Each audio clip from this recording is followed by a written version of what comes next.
Good afternoon. I'm Vince. I'm president and founder of Asian Pacific Community Awareness, and we're here this afternoon at Rosalie the French Cafe with Agnes Botelho, who is running for District Court. Las Vegas Justice Court Department 16. Las Vegas Justice Court Department 16. Remember that when you go to the ballot. So, Agnes, the first question I'd like to ask you is, what background do you have to make you want to run for judge? I have been a prosecutor for almost 15 years, currently a Chief Deputy District Attorney at the Clark County District Attorney's Office. During my time at the DA's office, I focused on prosecuting the most violent repeat offenders. A majority, almost half of my career was spent in the gun crimes unit, where I prosecuted individuals who committed robberies, shootings, murders, all those types of crimes involving firearms. And so I have over 50 felony jury trials under my belt. I'm running for Justice Court, which is the court where the judges would determine bail.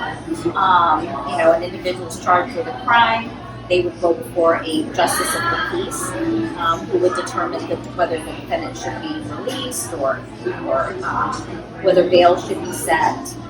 And also would preside over preliminary hearings, which I've conducted hundreds, maybe thousands of preliminary hearings. So you bring to the bench a lot of experience and knowledge and how these cases should be prosecuted. Do you handle anything with cases involving gangs or illegal elements? Yes. Inevitably, there's a gang unit in our office, and there's also a gun crimes unit. There's homicide, sexual assault. With gangs and guns, there's typically a bleed over. Sometimes we call them common defendants, so they fall in one category but also in the other. And then it just depends on really the type of offense. If there is a clear indicia of some gang involvement or a gang motive, the gang unit would take it. And if there's a firearm, and not really although they're gang members, the gang element isn't as prominent, then the gun crimes unit would take it. If there's no firearm, then our regular track unit can handle it. And so it just really depends on what that specific case is going to call for. I'd like to get your opinion on what you think of the law that says this is a hate crime for Blacks, Hispanics, Asians. Do you think the word hate in the law deters people from committing a specific type of crime? I don't know. To be perfectly honest, I haven't handled very many hate crimes.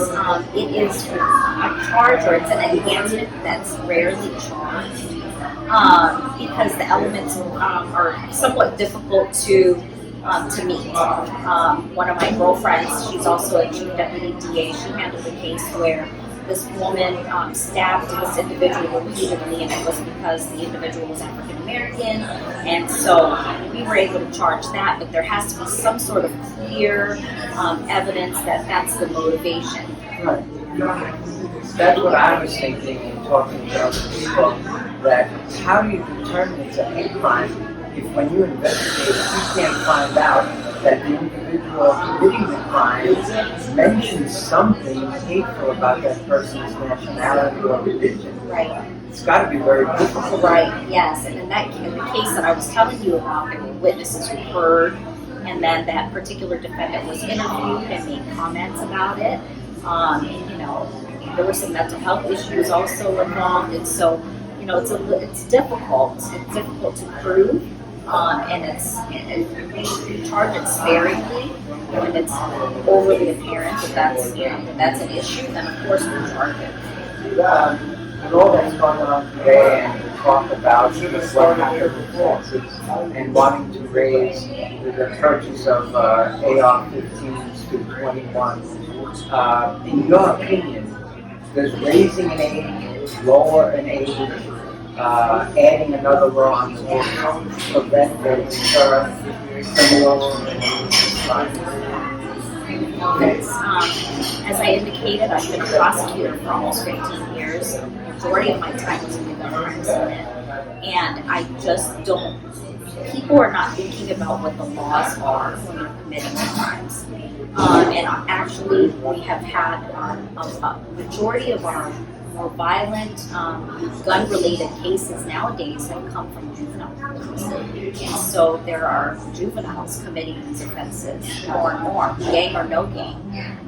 And so my belief, based on my experience, is people who want guns and who want to use them for illegal means are going to get them through the black market. Now they have ghost guns where you can buy pieces of a gun online and you can put it together yourself. That's what the gangs are doing now. There's no serial number, there's no way to track it. So where there's a will, there's a way. And I just don't think the laws necessarily deter those types of crimes. I agree with you. I've been a believer my whole life. If you're going to do something evil, you're going to do evil no matter what. There's always a way to find how to do something. If you can't find a gun to shoot somebody, you have to get a knife and kill somebody. And I lived in China over 14 years, and the people there say, well, Americans all should have guns. But I remember at one time, there was a rash of stabbings going on all around China in the subway station. So what difference does it make? I've always said to people, it's not what's in their hand, it's what's in their head that commits the crime. I agree. I guess the counter argument to that would be, with stabbings, and I've prosecuted a lot of homicide and stabbings, they're a little bit more personal and you need to get closer, whereas guns are able to it leads to a lot more carnage in a smaller time frame, and I guess with less effort. But that's not enough to really change. Well, I think that's common sense. I can probably do more damage with a gun to more people than I can do with a knife. But the result is still the same. I'm still committing a crime. I'm still killing people or harming them in such a way that it's going to ruin their life. As a judge, are there any legislation or laws that you can write to help this situation? I don't know exactly what.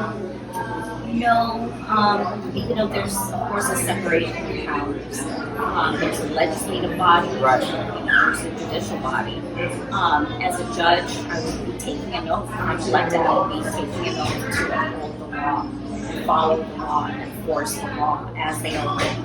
Of course, there are times where I'll have to interpret the law. What does the statute mean?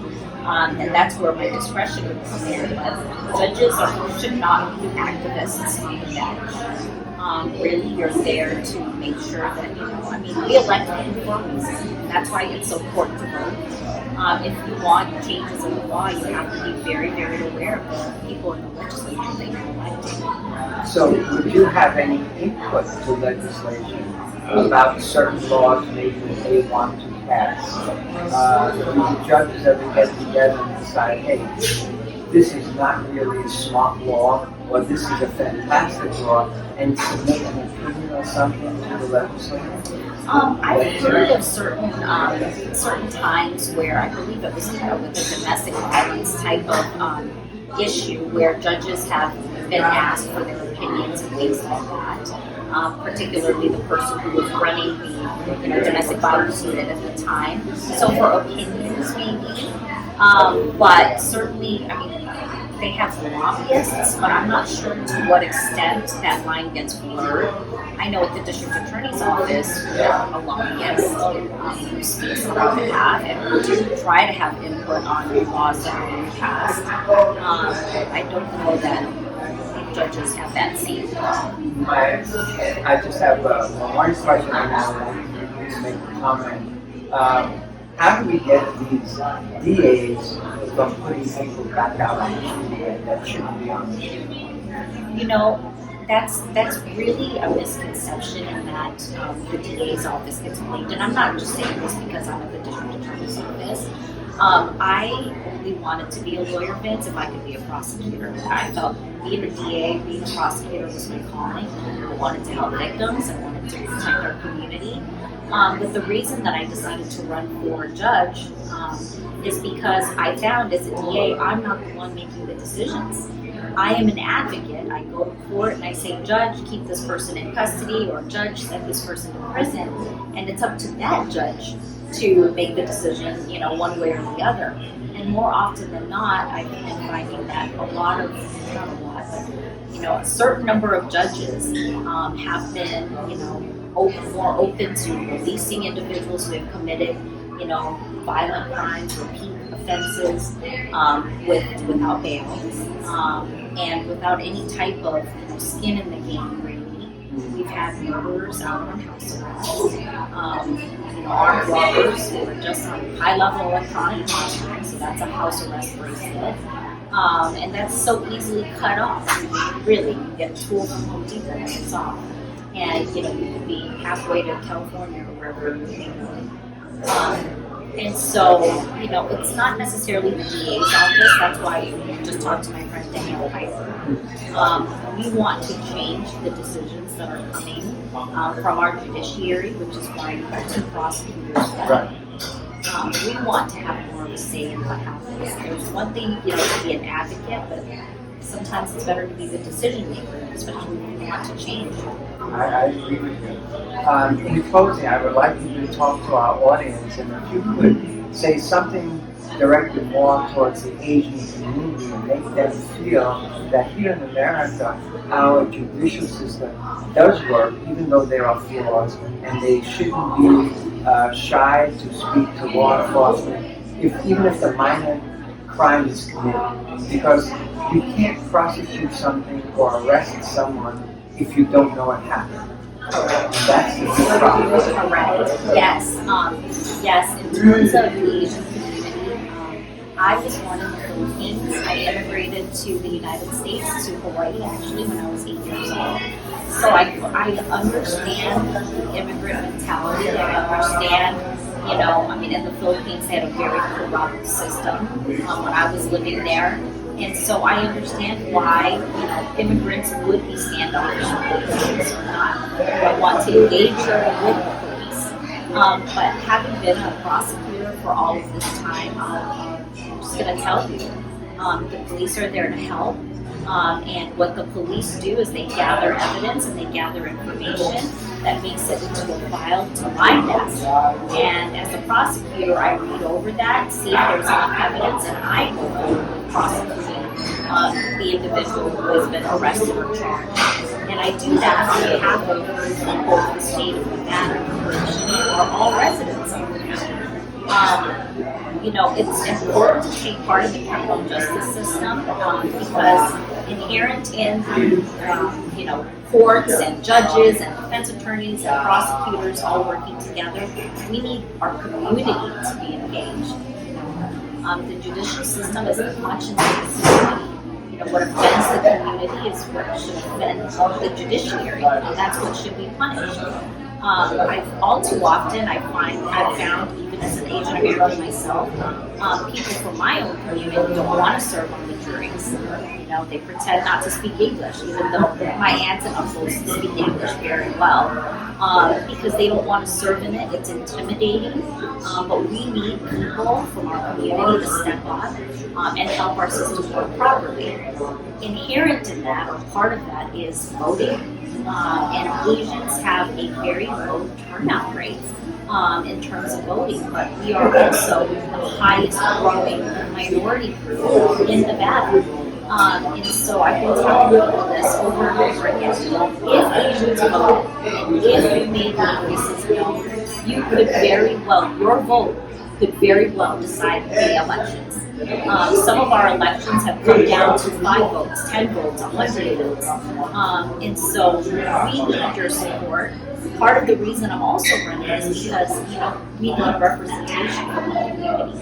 We want people who have more experiences, have been in it, knowing how apprehensive people are to engage, show up to court, witness crimes. even just step foot in the courthouse for fear of some kind of prosecution themselves or something about the legal status, immigration status. It is so important to vote, and I would encourage you, while races like the governor and things like that, they are important to small businesses and things like that. The justice courts and the courts, they're inherent in determining community safety. And so we are the courts that are going to decide who gets to walk out of the month of January. We're the courts who are going to determine sentences for DUIs and battery domestic violence and things like that. And so it's very important for you to vote in your local elections, not just the statewide ones that get a lot of coverage. But the judges, they're the ones who are going to affect your everyday life, whether you're a victim, whether you're charged with a crime, whether your business has been a victim of a crime. We are the people that you're going to go front. So you want an informed electorate, you want an informed community, but you need to have that drive, and you need to want to participate in it. It's difficult. I know, and I'm glad you reached out to the agency. And I want to thank you so much for taking time. I know you do that, so you have to go back to work. Yes, I do. But in closing, I want to say what Agnes said is right.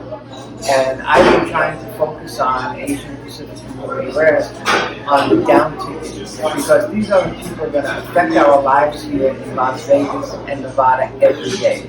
No matter who our governor is, no matter who our president is, these are the people that are making decisions at the local level that affects us.